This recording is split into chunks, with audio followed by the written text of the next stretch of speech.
સૌરાષ્ટ્રમાં જળબંબાકાર પોરબંદરમાં સૌથી પહેલા વાત કરીએ 24 કલાકમાં 22.64 ઇંચ વરસાદ વરસી ગયો છે। દ્વારકાના કલ્યાણપુર તાલુકામાં 16.32 ઇંચ વરસાદ તો કેશોદમાં 16 ઇંચ વરસાદ વરસ્યો છે। રાણાવાવમાં 13.20 ઇંચ વરસાદ વરસ્યો।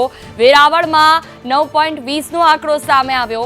માણાવદરમાં 8.48 ઇંચ જેટલો વરસાદ વરસ્યો। આ તરફ ખંભાળિયામાં 8.32, ઉમરગામમાં 8, વલસાડમાં 6.76, કુતિયાણામાં 6.60 ઇંચ વરસાદ વરસ્યો છે। જામજોધપુરની વાત કરીએ 6.60 ઇંચ વરસાદ, પારડીમાં 6.52 ઇંચ વરસાદ વરસ્યો।